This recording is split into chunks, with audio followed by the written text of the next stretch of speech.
Okay. Hi, my name is Gagandeep Gill. I'm going to be your student FNP today. I'm doing a cardiovascular exam on you and peripheral exam on you. Do I have your permission to record this video? It's going to be uploaded on YouTube. It's for my professor. It's going to be uploaded as unlisted. I have your consent? Yes. Perfect. Thank you so much.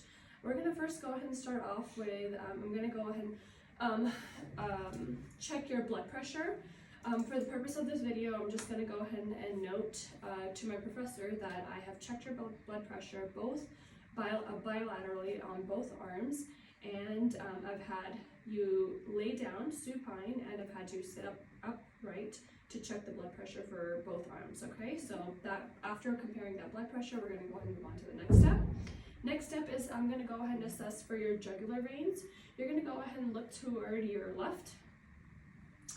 And I'm basically just looking for your jugular veins. I see pulsation on this side, and you don't palpate normally the jugular vein, so I'm going to go ahead and just look at you're in a 30 to 45 degree angle. I'm going to go ahead and measure your jugular vein where the flat surface is up to your sternal notch, and I'm going to tell you what that number is.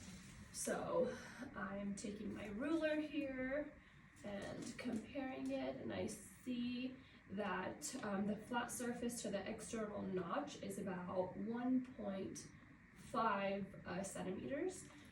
Okay, that's good, thank you. And that is considered a normal finding because up to 3 centimeters is considered normal. So, and then I'm going to go ahead and assess for your jugular vein on the left side as well. Go ahead and look straight for me on this side. Okay, I see the pulsation on that side as well. You can go ahead and straighten out your neck. Next, what we're going to check for is your carotid pulses. I'm going to go ahead and first palpate your carotid pulse. And you normally do this, you don't do this equally on both sides because you can stop the circulation of blood to the brain.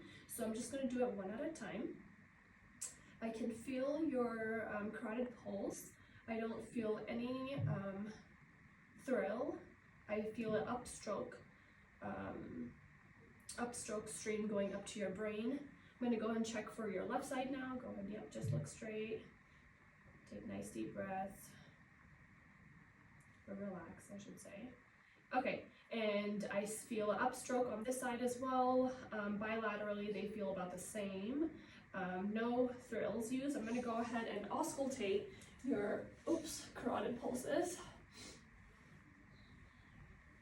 I'm going to first do it with a bell. Okay, I feel your carotid pulse. There's no bruit. I'm feeling for your carotid pulse using the bell. There's no bruit. I'm feeling for the carotid pulse. There's no bruit using the diaphragm. And I'm feeling for your pulse using the bruit on the left side. Perfect. Alright, so no bruit noted, no thrill noted, upstroke, stream of blood going up to your brain bilaterally. Next, I'm going to go ahead and visualize your chest. I understand that normally for this exam, I'm going to go ahead and just verbalize it for my instructor. For this exam, normally I would have you take off your shirt so that way I can inspect and listen to all your heart sounds underneath your clothes or on bare skin, but for your privacy we're going to go ahead and leave your clothes on. I see that your chest wall has no abnormalities. There's it's lifted up with inspiration and it goes down with expiration. Bilaterally, I feel like your chest wall is the same on both sides. So next, I don't see any apical impulse on either of the sides, and then I definitely don't see any pericardial pulsations visible on either of the sides. Okay, either of your chest wall sides. Next, I'm going to go ahead and move down to your palpation. So we're going to go ahead and palpate the maximum intensity of your heart. So I'm going to go and feel for it. So you just take normal breaths for this. Okay, I feel for no lifts. There's no lifts, there's no thrill, and there's no bruit, noticed on any of your areas. I'm going to go ahead and just palpate your aortic, abdominal aorta, which is located right here, underneath your, right above your umbilical, which is, where's your umbilical, right here? Okay, yeah. I'm palpating your abdominal aorta. I don't feel any thrills, nothing abnormal noticed here, okay? Next, I'm going to go ahead and auscultate all 5 of your heart sounds. I'm going to start off with the aortic valve, which is located on your left side under the second intercostal sternal space. No bruit, no thrill notice. I'm going to go ahead and use my diaphragm now, my bell now, and auscultate this side. Next, we're going to go ahead and move on to the pulmonic valve, which is located on your right side, second intercostal sternal space. I'm feeling for any bruit. I don't feel any bruit. I don't feel any thrill, no abnormalities. I hear your S1, S2 splitting. And I'm going to go ahead and use the bell and do the same thing, okay?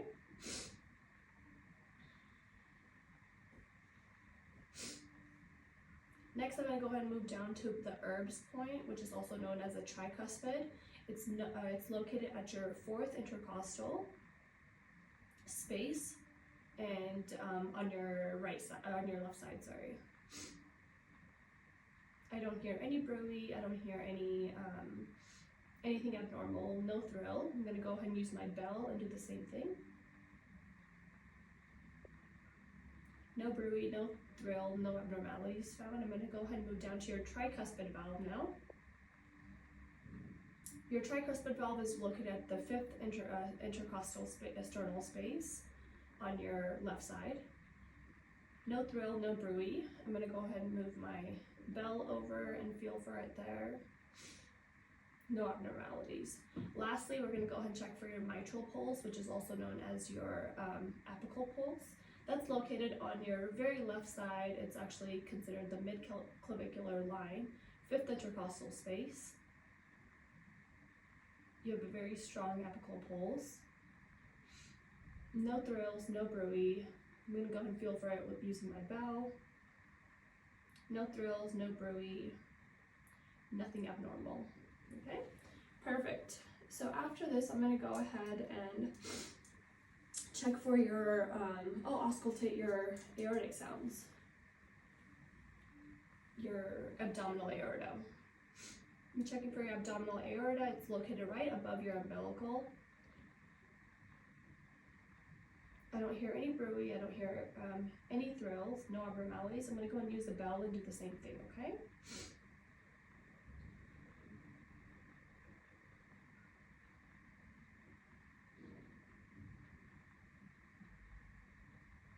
Perfect.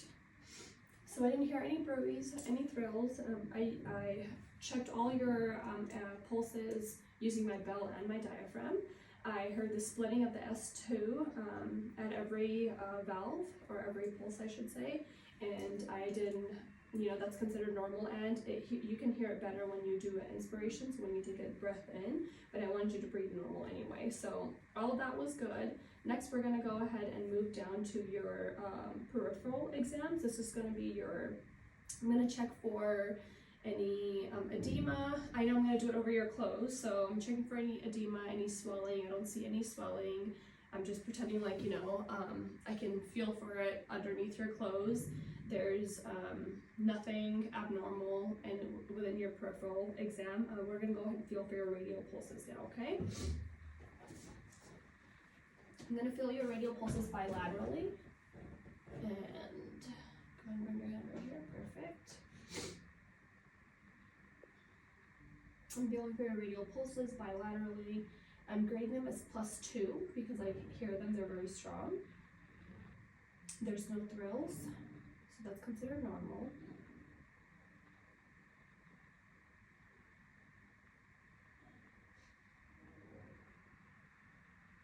Perfect, so your skin is pink, warm, dry. There's nothing abnormal. Next, I'm going to go ahead and move down to your popliteal, or actually femoral. Let me go ahead and do femoral. It's located right here in your iliac. I'm feeling for your, there's no thrills, there's no bruit noticed. Bilaterally, your pulses are equal, strong. I'm grading them as +2 here. Lastly, next I'm going to go and move down to your popliteal, which is located right behind your knees. Your popliteal pulses are strong, +2, no thrill notice, no abnormalities. Next, I'm going to go and move down to your tibial pulses. Your tibial pulses are strong bilaterally, and there's no +2, bilaterally equal, no thrills noticed. And then your dorsal pedis pulses are bilaterally strong, bilaterally equal, +2 on those, and no thrill noticed, no abnormalities. Okay, perfect. So we've done all of those. Lastly, I'm going to go ahead and just check for your posterior tibial, which is also on this side, right here, right behind your ankles. They're bilaterally strong, +2 on those as well. And then I'm going to go and check for any capillary refills. So your toes, I'm checking for capillary refills. It's less than 3. I don't see any hemorrhages. I don't see any splinters. I don't see any stains. I don't see any edema on any of those. I'm going to go ahead and check for I've checked all of your toes on your toes. I'm going to go and do the same thing on your nails as well. I know you have artificial nails, but I'm going to go and pretend like I can see through them. I see less than 3 seconds of capillary refills on all of your fingers. There's no stenosis, there's no splitting, there's no splinters, there's no clubbing of your fingers, which is usually due to any kind of respiratory issue. And I see no staining on any of your fingers. Okay, thank you so much. This actually completes our exam. Thank you for your time, and that's it.